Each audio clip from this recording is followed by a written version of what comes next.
Okay, so I'm going to trust that this little bar, as it's preparing, is already starting the recording. So I wanted to um, talk a little bit about the Latin Mass, or also the vernacular liturgy. So, full transparency. So, before you think one way or another, where I'm going to conclude um, as far as my argumentation, um, I, for the most part, attend the Novus Ordo Mass. So I don't. It wasn't always that way. It's a very long history. It's a very long story. So there was a period of time. Teen liturgy was the thing in my early 20s, coming back to the church because it was sort of entertaining music and I didn't quite understand what liturgy was. So that was the kind of liturgy I was accustomed to, used to, until I discovered what the Latin Mass was in a local. Again, a very long story as to how I stumbled across the Latin Mass. Lots of stories. Fast forward a couple of years. Um, the presidency of Una Voce San Bernardino was offered to me, and so I took that on for a couple of years. And so for a period of time, it was a sort of a Latin Mass only mentality that I had. And so I had consumed a lot of the Latin Mass only kind of literature, if you will. Um, and so I kind of want to go over some of that because a friend of mine had posted on Facebook something about, why abandon the Novus Ordo when it was the liturgy that nourished his faith growing up. It's the liturgy that his family is accustomed to. He totally loves the Latin Mass, sort of a recent convert, if you will, to the extraordinary form. And we've had a few discussions about the Latin Mass. And so, um, and while I appreciate sort of that perspective, I mean, I do like to be the kind of individual that is the some people would say troll, um, and so that the reputation precedes me. But really, what I have enjoyed doing, and it's partly why I think I'm an effective college professor. I feel like I'm an effective college professor anyway. Not everybody agrees with that. Is that I'm sort of able to take a neutral position, and I think that's really what professors should, in the social sciences, should take a neutral position, at least officially, such that the student doesn't know really where you're coming from. And I had a few students come up to me. Sometimes they're friends on Facebook now. After they leave my class, after they finish my class, one of them had noted, he had no clue where I stood politically because I was sort of always middle of the road as I presented myself in class. And so I like to present challenges to all sides because I think I have consumed the literature or the perspectives of trying to understand all the various sides to a position. And so, in this um, argument of or debate of Latin Mass versus vernacular Mass, I do feel like I do have the sort of a middle road perspective, having been to the extremes of Mass on the beach, believe it or not. Once upon a time, I thought that was a okay thing. Receiving Holy Communion in the hand, obviously at the beach, and people are not dressed appropriately. I thought that was okay.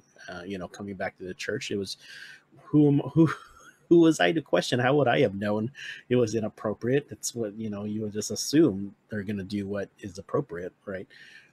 So coming from that extreme, going to the Religious Education Congress that has been put on by Los Angeles Diocese, Archdiocese, for the last, I don't know, few decades.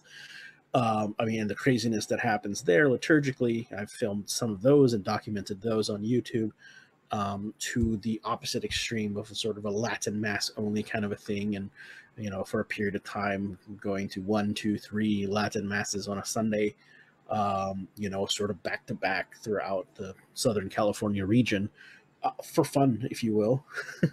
uh, and filming a lot of those masses, and a lot of those are still on YouTube and various websites. But so to that argument of why not, um, I mean, at least from my own perspective too, I was a catechist for the Novus Ordo, if you will, parishes that didn't have the Latin Mass, while I was, sort of promoting the Latin Mass for a period of time. I was a catechist for 2 or 3 years at various local parishes, and that's actually how a lot of those young folks were introduced to the Latin Mass at one point or another.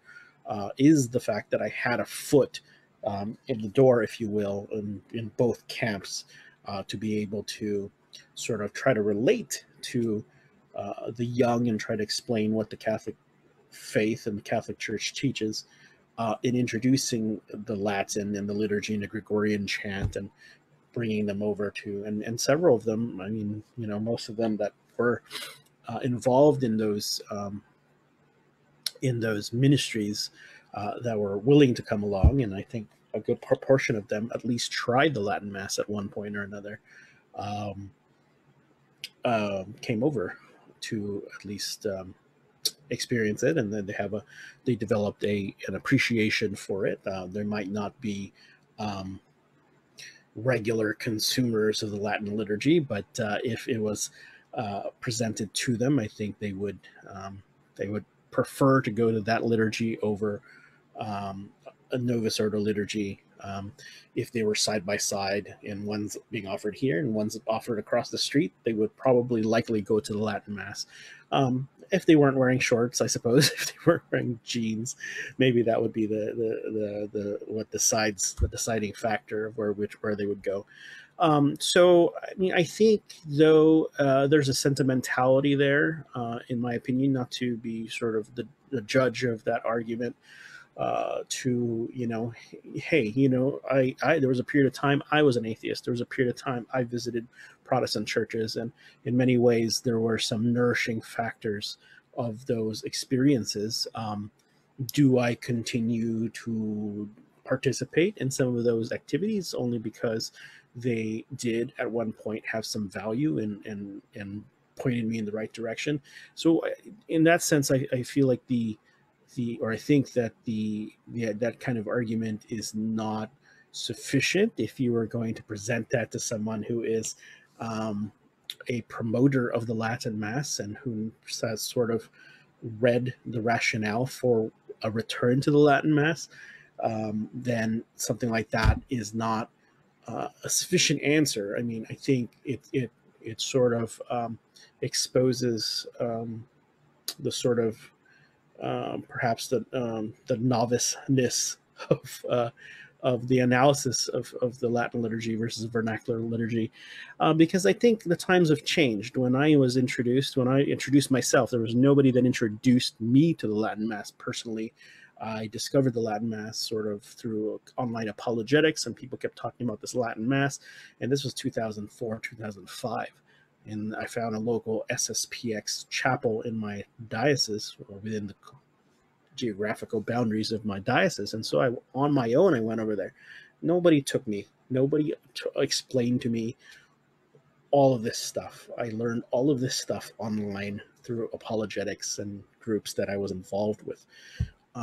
And so if anybody locally knew about it, the young, either they grew up with it, or they stumbled upon it in the same way I did, or they were brought to it, like I brought many of my friends to experience the Latin Mass. So these days, it's just a different world. 15 years later, people find things on YouTube, and they see debates, and there are all these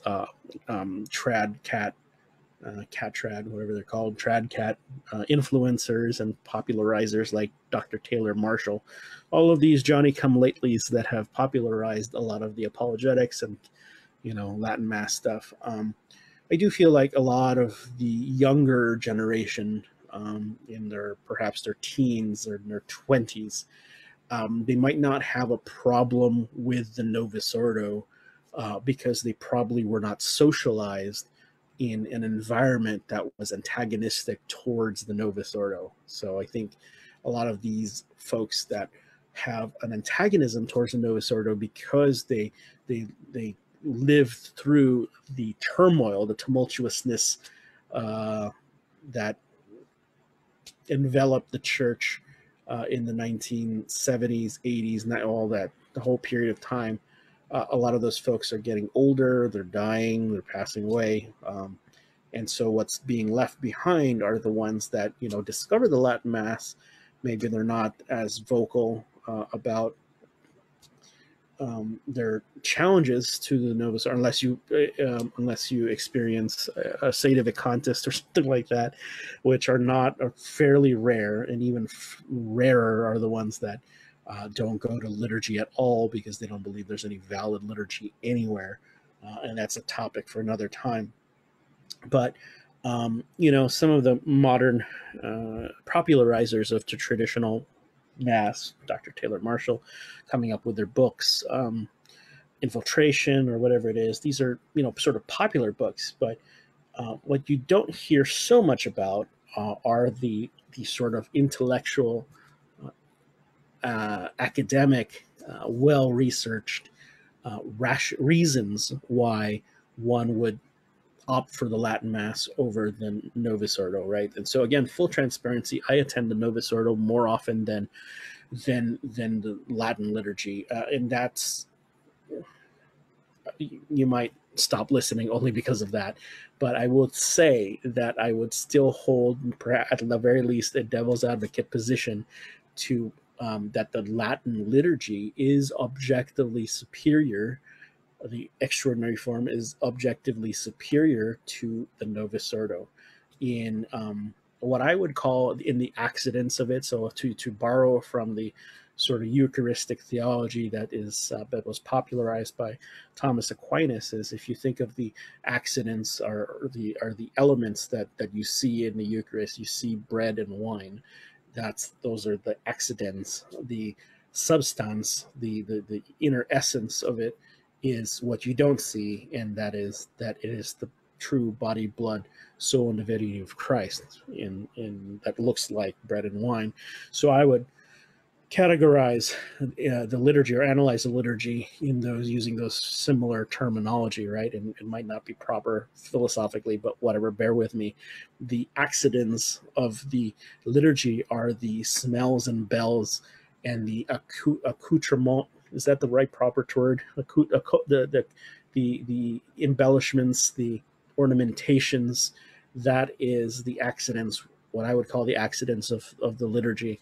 And the substance of the liturgy is what is actually taking place, right? And so, assuming proper, the sacramental theology of it being a valid Mass, right? You need to have a valid minister, matter, form, intention. All those have to be present, right? And so you have to have a valid priest that was validly ordained. He has to have a correct intention. And what's that intention? To consecrate, to Eucharistize the bread and wine, to transform it into the body and blood of Christ. That's the intention. Matter, which is you have to have wheat, flour, so it's just plain wheat, or wheat flour and water, which is right for the bread, and of course grape wine. That's the proper matter, form, intention, and minister. That's all four, right? As long as you have all those, you have a valid, and you say the right words, right? That would be the form, right? You have to say the proper words. And what's the form? This is my body. This is my blood. As long as all of those things are present, and you have a valid Eucharist, and you have a valid Mass, and the sacrifice, which is what the Mass is being offered in union with Christ on the cross, reaching across time and distance, with all the masses going on in the world throughout time and geographically throughout the world. So, so in that sense, the Novus Ordo Mass is the same Mass as the um, Latin Mass, right? Because it's still body, blood, soul, and divinity of Christ, the Mass as being offered to the Father. So that I would say is the substance of it. It's still a valid Mass. What is different is that the accidents are different in that analogy was given to me once about if, let's say, assuming your favorite kind of steak is a porterhouse steak or a T-bone steak or whatever, right? It's if you whether you put that choice or prime piece of steak on a paper plate or porcelain fine china plate, it's still the quality of the meal is the same, but you're presenting it uh, with differently. And one has more dignity, more respect, more uh, elevation of the senses, if you will. If you're familiar with the TFP, that's one of the important things about sort of their apostolate or ministry or perspective is to elevate the culture, right? So when we even down to eating pizza with a fork and knife, right? Not using your hands like an sort of cultured individual might, I suppose. I eat pizza with my hands or fried chicken or whatever, right? So why not elevate that experience by using proper, you know, I think you guys get what I'm trying to say, is that you're giving the honor and glory and respect that is due to whatever it is that you're doing, right? And so, when I was a substitute teacher for many years, I recognized or I realized that when I dressed a certain way, when I wore slacks, button down shirt, long sleeve, tie, sometimes a coat if it wasn't too hot, um, the students would treat me very differently than if I wore jeans. I never wore shorts, but if I wore jeans or just a polo shirt like this, they would treat me differently. And maybe part of it had to do with me behaving differently too. I mean, think about it. Even the way you dress makes you behave differently, and it's not even conscious sometimes, right? And so when you go to, I don't know, a special occasion or wedding or whatever, and people are in kind of sort of ordinary street clothes, there's a sense there. Maybe it's not a judgment. Maybe that's it's. I know that sounds judgy, but there is an obvious difference in experience when you attend a wedding that's really well invested in, if that makes sense. A lot of investment went into it, a lot of culture, a lot of quality, a lot of effort, as opposed to, hey, let's go to Las Vegas and go to the 24-hour chapel and get married or something like that. So for me, Novus Ordo is valid. The Novus Ordo is given to us by the valid church. Therefore, it is a valid mass. And because it's a valid mass, I will attend the valid mass. It doesn't elevate my spirits in the same way a Latin mass does. Um, and I think that's the major sort of aesthetic argument. Individuals that don't have a strong aversion to the Novus Ordo would prefer to go to to the Latin Mass, but they wouldn't avoid the Novus Ordo if that was all that was available within their circumstances or whatever, right? But the more you delve into the literature um, that tries to analyze the happenings of what happened at the Second Vatican Council, how it was supposedly hijacked, by the Rhine bishops or peritus. And anyway, it's a very multifaceted, intricate drama um, that unfolds as you get into that literature. It's not just about the liturgy; it's the whole liberal hijacking of the Second Vatican Council, right? A valid council of the church, sure, but it was, from many perspectives, not the least of which comes from Pope Benedict XVI. Admitted that and many clerics and cardinals and have admitted that the Second Vatican Council was sort of hijacked from its original intention into something that it was not intended to be. It became a vehicle to sort of Trojan horse liberal theology into the popular Catholic, is ethos the right word? The popular Catholic culture, right? So that the old traditional sensus Catholicus was replaced with a new Catholic sense, a liberal, ecumenical, Catholic light, syncretistic sense that allows for something like Pachamama to happen in the headquarters of the Catholic Church, right? So that said, I'm not, I'd have to tool up on a lot of my traditionalist readings and writings. And to be honest with you, I'm not entirely too interested in it long term. I don't really want to go back to that world necessarily. But I will say, for those who are interested, are newly interested in the Latin Mass, and you're trying to understand why all this animus against the Novus Ordo, why not read it, learn it from the horse's mouths. Some big names you might want to look into. Michael Davies, for sure. Christopher Ferrara, some of his books. Anything that comes from the remnant, really. I mean, all those authors. John Salza is a traditionalist. And like I said, the remnant, Catholic Family News. Those. I'm not saying that that's the only outlet. I don't read a lot of those magazines, really, personally, myself. I'm just saying, though, if you want to know who are the top authors in that world, it's going to be those authors. So I'm going to go through a stack of books that were read. I read them over 10 years ago, which solidified my traditionalist leanings at the time.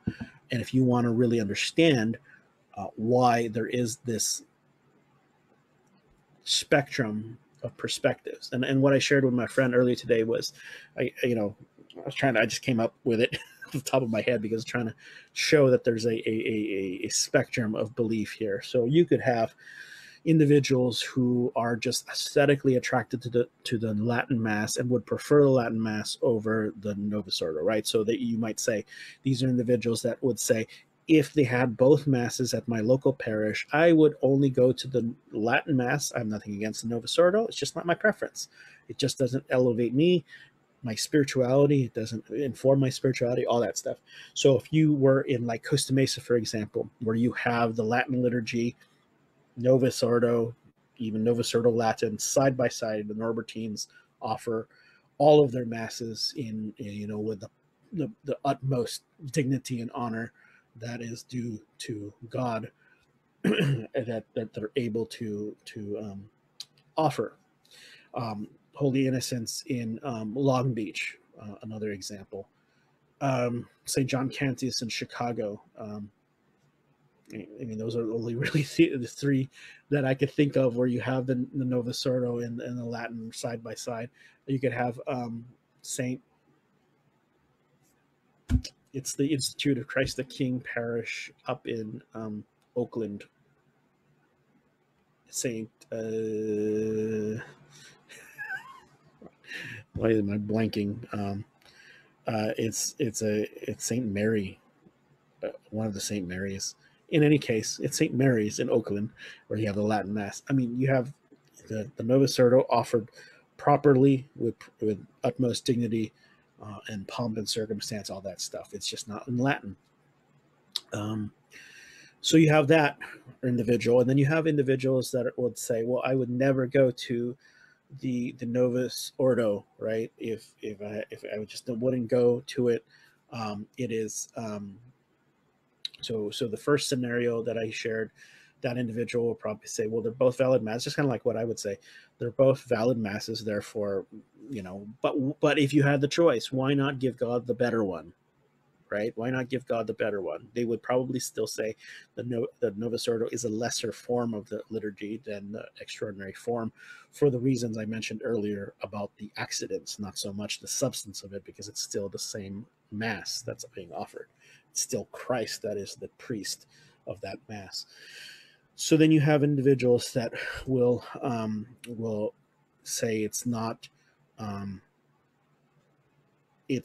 it's a valid Mass, but you wouldn't go to it because it's an offense to God, for example. Like, let's say it's the argument of Michael Davies would probably be, well, it's basically the Anglican liturgy. It basically, well, what he would argue, and I might as well mention the book now. If you pick up this book, my camera here, Roman Rite Destroyed by Michael Davies. I think it's still published by Angelus Press. I got this over 10 years ago. Basically, it's a very short, as you can see, very thin book arguing. It's basically a summary of Michael Davies' longer, probably his magnum opus, I guess. I don't know. Maybe other people would think he has other better works. So if you had 3-volume set, Cranmer's Godly Order, Liturgical Revolution, Volume 1, Michael Davies. I think it's in its second edition. Pope John's Council, Liturgical Revolution, Volume 2, also by Michael Davies. That's in the second edition. Volume 3, Pope Paul's New Mass, Liturgical Revolution, Volume 3. So altogether, this is what, 2,700 pages of documentation as to what the Novus Ordo is. In summary, his argument is the same steps that Cranmer, the Archbishop of Canterbury, I guess he was. I'm not sure. He was the architect of the Anglican liturgy during the English Reformation, and what he instituted with the intention of destroying the Catholic liturgy and creating the new Anglican Protestant liturgy.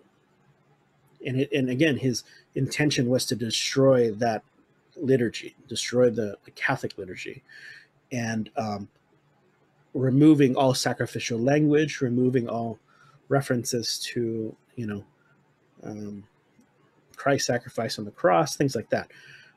All of the steps that he took to turn the Catholic Mass into the Anglican Mass is basically, he argues, the same steps that the Concilium, I think that's what they were called, the group that tried to implement Sacrosanctum Concilium, which is the Vatican II document on the liturgy, the group that was the committee that was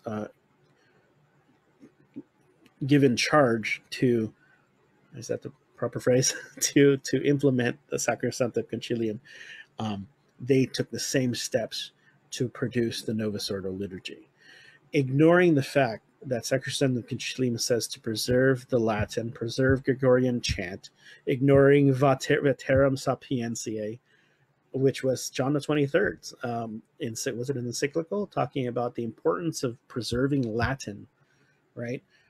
Ignoring all that stuff and producing the Novus Ordo liturgy, which, to get to my second suggestion, led to what has been called that history has documented as the Ottaviani intervention.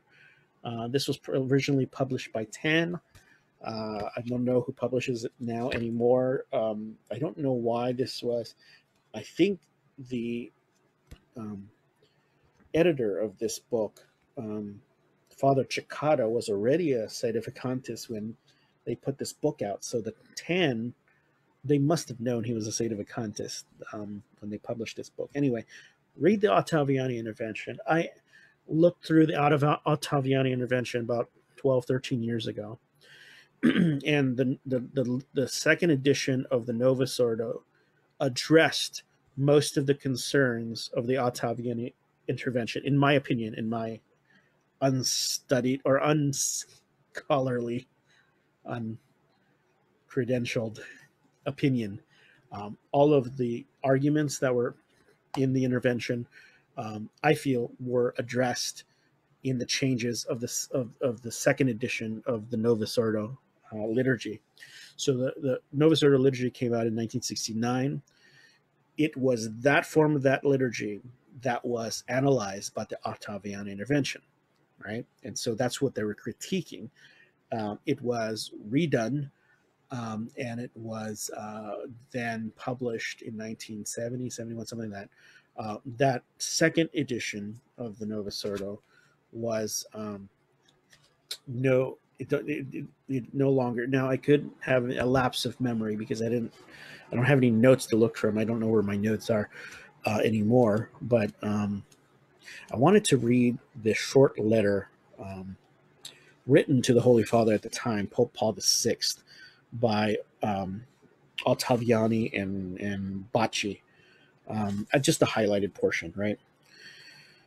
Novus Ordo Missae, considering the new elements susceptible of widely differing evaluations which appear to be implied or taken for granted, represents as a whole and in detail a striking departure from the Catholic theology of the Holy Mass as it was formulated in session 22 of the Council of Trent. Skipping to the second paragraph, the innovations in the Novus Ordo Missae, and on the other hand, the things of eternal value relegated to an inferior or different place, if indeed they are still to be found at all, could well turn into a certainty the suspicion, already prevalent, alas, in many circles, that truths which have always been believed by Christians can be altered or silenced without infidelity to the sacred deposit of doctrine to which the Catholic faith is bound forever. Recent reforms have amply shown that fresh changes in the liturgy could not but lead to utter bewilderment on the part of the faithful who are already giving signs of restiveness and of an indubitable lessening of faith. If you look at a book, I don't know if I still have it. Wonder what happened to it. I haven't seen it in a while. Michael something Jones. Anyway, it was a book called the a book of leading Catholic indicators, basically showing the decline of mass attendance over the last 30, 40 years, the decline of priestly ordinations, the decline of seminary admissions, the decline of nuns in the convents, the decline of baptisms and confirmations, everything decline since the 1960s. So you have conservatives, you have somewhat traditionalist, non necessarily pro Latin Mass conservatives that will point out all of the liberalism in in biblical studies, in theology, and this, that, or the other thing, but then they don't want to make the connection sometimes with what they did with the liturgy. Okay, and so I'll say this, that today also in one of the questions that was asked to Robert Sungenis had to do with the Latin Mass, and in many ways I agree with what he had to say. I think it's a very practical perspective. Today, I personally believe that the vernacular liturgy, it makes perfect sense, and here's the reason why. From my own experience, anyway, I took some of my friends about 10 years ago to an Anglican liturgy in Hollywood, somewhere in Hollywood, Echo Park area, somewhere around there. I think I think it was called St. Mary's of the Angels, St. Mary of the Angels, I think, Anglican Church. So I took my friends over there, and they were already sort of steeped and brainwashed into the Latin Mass stuff that I was brainwashing them into. So we went to that liturgy, and I don't know, I can't speak for them, but that liturgy that we saw, recognizing it wasn't a priest, recognizing that wasn't the Mass, recognizing that it was pretty Protestant. If that was the Novus Ordo that I grew up with, I never really would have sought out the Latin Mass. That's my opinion. I don't know. I can't turn back the hands of time and avoid the Latin Mass. But if that was what the Novus Ordo that was implemented, that would be, I would say, that would be a liturgy that is befitting to the God, to be offered to the God of the universe. I do feel that form of the liturgy is on par with the Latin Mass, in my opinion, anyway. Not because, for any other reason other than that the ornamentation, the plate stuff analogy that I was giving earlier, I think they're if not on par, almost there. So not even I wouldn't even compare it to the Novus Ordo. I would compare it to the Latin Mass. Um, and so the ordinariate that has formed since then. I believe I went to the first ordination, I guess in Southern California, with the first ordinary of the ordinary of the ordinariate, Steenson, Monsignor Steenson. I went to that ordination. What was that? 2012? I don't even remember. I went to the first ordinariate Anglican youth mass that was in a classroom somewhere in Orange County. I don't even remember where or when. I'm in the pictures that are posted online somewhere. Because I was front row, not center, but front row right. Um, Very interesting. It's just not close enough to me. I mean, if that were down the street, I would never darken the door of the Novus Ordo or the Latin Mass. I wouldn't need to. I would just go to that liturgy because I totally agree with Robertson Jennings. I mean, why, why should I struggle, going to the, I don't have a missile in, so I have the Lassance missile right here. So get that. Why do I have to struggle through this book? Every mass I have to flip, pages. I mean, I don't mind it, but flip through this and flip through that and read it in English and wait, listen for the Latin. Where are you at? Oh, okay. Let me read it in English. I'm reading it in English anyway. Why not just have it in English? So I totally agree with that, right? But to say that the sort of the Latin has no value or the Gregorian chant doesn't necessarily have any value, all that stuff, I wouldn't agree with that. I think it doesn't take into consideration the argumentations of the traditionalists, and you might not find that their argumentation has holds any weight, and that would be fine. I mean, I'm on the other side of that hill already, so I feel like I have consumed most or some or at least a moderate proportion of their best literature in proposing a Latin Mass only perspective. And I have to say I'm no longer there in that camp, but they have legitimate arguments. And so for anybody, I feel like for anybody to formulate a position, to be so secure about that position, I think requires that you at least see what they have to say. So anyway, the books I would recommend.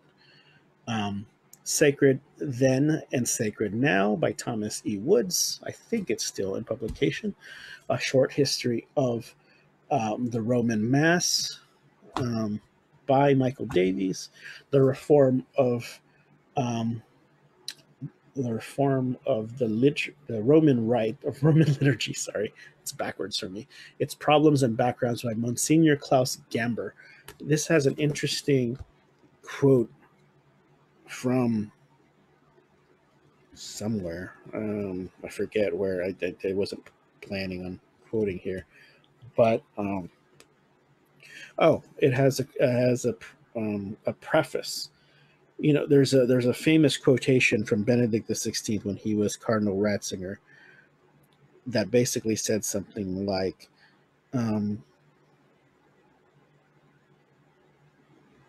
instead of a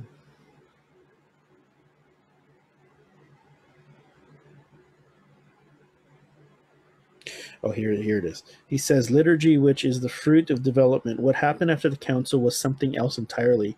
In the place of liturgy as the fruit of development came fabricated liturgy. We abandoned the organic living process of growth and development over centuries and replaced it, as in a manufacturing process, with a fabrication, a banal on-the-spot product.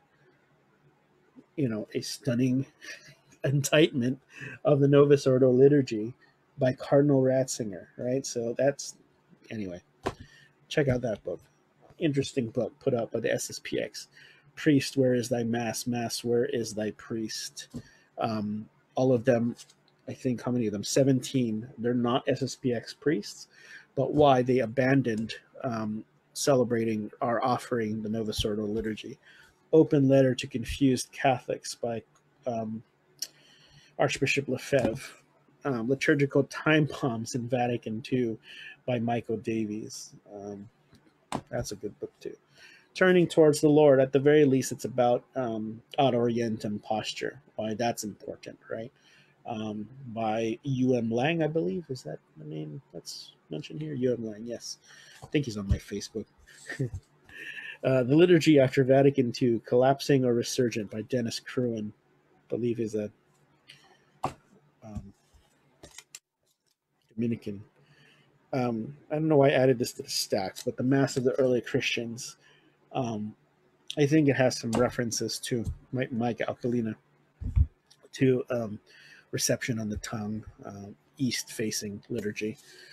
Certainly, this book, great book by Cardinal Ratzinger, The Spirit of the Liturgy. He talks about, just from what I can recall, he talks about why facing east was so important, that you had some anomaly in some Roman churches where it seemed like, and that's where they got this Novus Ordo idea of versus populum, where you would have what seemed to be the priest, the altar facing the people. What really was happening was the altar was facing east, the people were facing west. So during the liturgy of the word, or whatever it was called, I suppose, the liturgy of the catechumens, mass of the catechumens, they would face each other, and during the liturgy or the mass of the faithful, when the Eucharist is about to be offered, the priest would continue facing east, and then the people would turn around and face the open door where the sun would come in, right? Symbolic of the Christ, the Son, that was the true Son that was coming to meet them. So you had that being referenced, that idea being referenced in the book. Also, you had everybody facing the same direction, because the tables of the day were kind of a U-shaped, and it wasn't a closed circle, it was an open circle, sort of a symbol of the priest leading everyone on the same side of the altar table towards Christ, who meets us in the east. Calvary and the Mass, obviously, not necessarily a promotion of the Latin Mass per se, but it was written by Fulton Sheen when there was only the Latin Mass. Then you got this book, A Bitter Trial, Evelyn Waugh and John Carmel Cardinal Heenan on the liturgical changes. So I think Evelyn Waugh was talking about the distress that the liturgical revolution had on his spirituality, or is it her, Evelyn, her spirituality? And then, of course, the Latin Mass explained by a Mormon, George Mormon. Um, I do take issue with the postures that are in chapter 7, but that's a topic for a different story. So, all in all, what am I saying? The Novus Ordo is a valid Mass because it is a Mass that was given to us by the valid Church and the valid Pope and the valid Council, not directly, but if you believe that Pope, if you believe if you believe that Francis, I can't even say it, if you believe Francis is the Pope, or even if you believe that Benedict XVI is still the Pope, obviously Sedevacantist wouldn't agree with that. So you're at least in the sphere of orthodoxy, if you will. I can't say orthodoxy, but in the sphere of with the Church that is the purported true Catholic Church.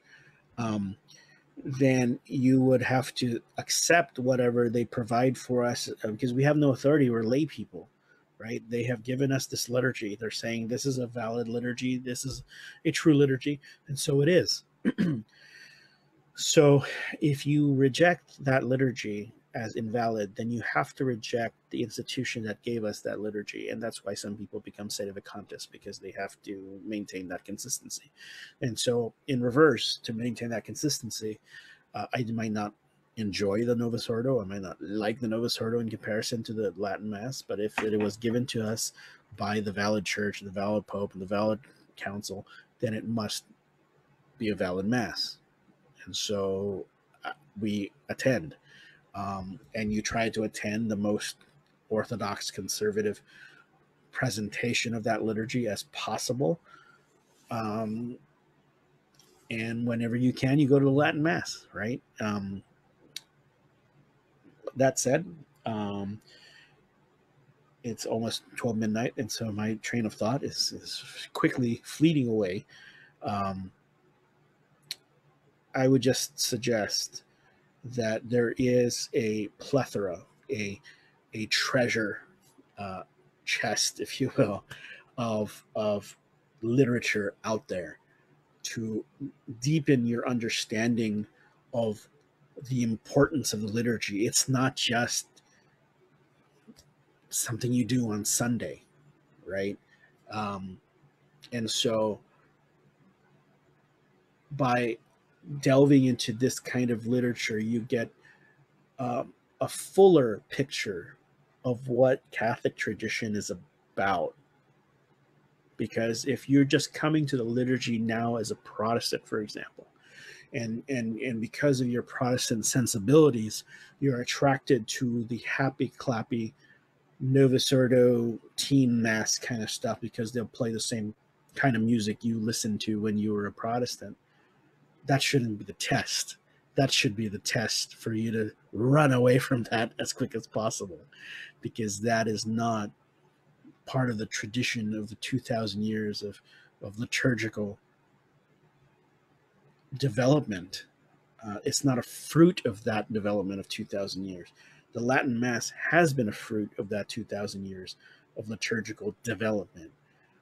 All that needed to happen to sort of reconcile my current sensibilities is to take that 2,000 years worth of liturgical development and vernacularize it. That's all. I mean, it was already there. You get the whether you use the SSPX missal, the FSSP missal, or the Licence missal, the Mass was already in English on the right side. All you have to do is just make the Mass into that language. Keep everything else the same. Change a few things if you need to, but you didn't need to revolutionize and give us a Novus Ordo Protestant Mass. That so much so, when I was visiting other Protestant churches back in the late 2000s, I went to a Lutheran liturgy. I went to, like, I don't know, it was a First Congregational liturgy, and it was basically the Novus Ordo. They took the Novus Ordo liturgy and implemented it into their church. That should be cause for pause. That should be, if you ignored everything else I said, that should alone be a cause for pause. That Protestants can take the liturgy that Catholics now use and have no problem with any of the implicit theology in that liturgy to be able to say that in their own liturgical practice every Sunday.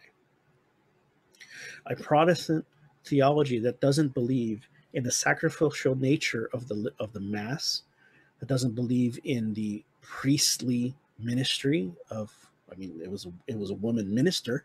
Didn't call herself she wouldn't call herself a priestess or a priest. How can it just doesn't make sense. How can you implement the Novus Ordo liturgy as it is, and it still fits consistently with your Protestant theology, liberal Protestant theology, that is? That should be cause for pause.